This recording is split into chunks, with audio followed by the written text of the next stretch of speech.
Is anyone trying to do anything about this gun crisis in America? Well, just today, there's a new rally for gun safety rules and gun control at the Capitol. And we have seen this before, and I've talked to you very directly about what seems to be the cycle with this type of epidemic. Massacre like Uvalde happens. There is a push, but there is also a lot of talk about why nothing will change. Senator Chris Murphy says maybe this time could be different, that he is having meetings with Republicans about certain limited gun measures, that it could be different. We are not going to allow this to become the new normal. We are not prepared to allow our schools to continue as killing fields. We are not prepared to allow the gun lobby and the gun industry to continue to run this town and this place. He is leading. He is pushing. He has credibility on this. Not all Democrats do, and certainly most Republicans don't when you look at the major bills. One thing that can be done in the Senate is try to create a compromise where somehow Republicans agree not to filibuster this stuff so it gets an up or down vote. In other words, if Republicans don't filibuster it, they could still vote against certain measures, but the Democratic majority could go forward.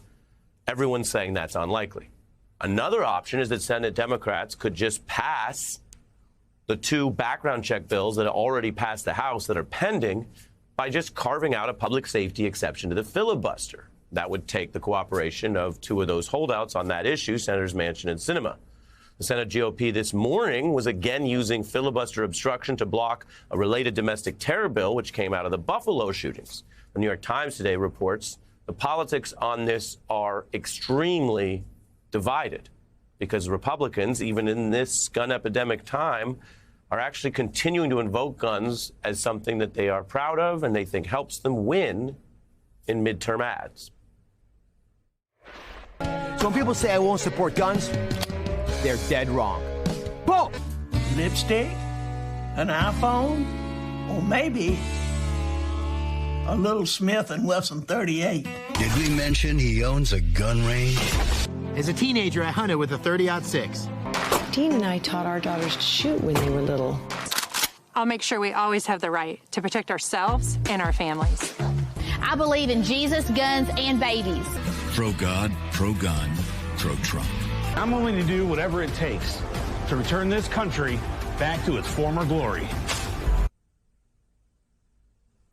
If I told you that we interspersed satire, comedic ads, parodies, SNL ads within that montage, you might believe it because some of them look ridiculous. But those are all real ads, and as that count shows, we didn't have the time tonight to show you even a third or half of them because they're over 100 different midterm campaigns. That's the kind of stuff that is constantly being peddled to conservative voters. It's almost a kind of a arms race, pun intended, where guns are a fetishized part of right-wing cultural discourse that signals some more hardcore conservatism. And that's why these mass shooting weeks become even more divided than they used to be.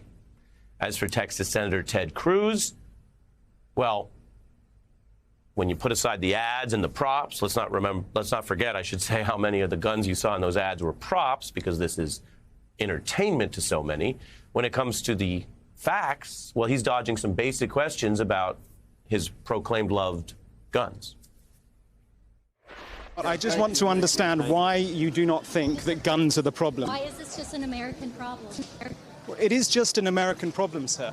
Mr. Cruz, why is America the only country that faces this kind of mass shooting? But you can't answer that. You can't answer that, can you, sir? You can't answer that. Why is this country? Why is it that people come from all over the world to America? Because it's the freest, most prosperous, safest country on earth. It may be the freest, it may be the most popular. Why are our kids dying in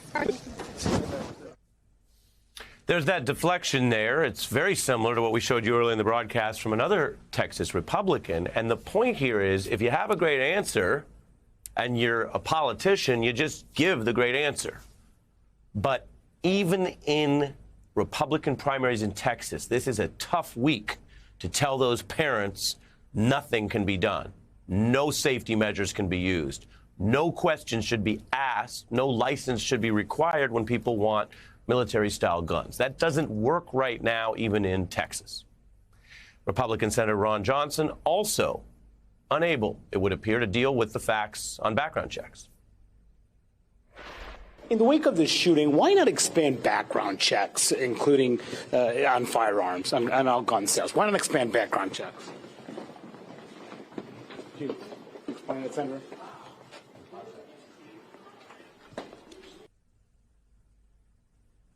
Again, we have reporters, that's reporters from a different network. We also showed Sky News internationally. There are reporters on this network and others that ask these questions. And I just want to remind everyone, if you ask a straightforward question with a clear, available political answer, the politicians will usually say the answer.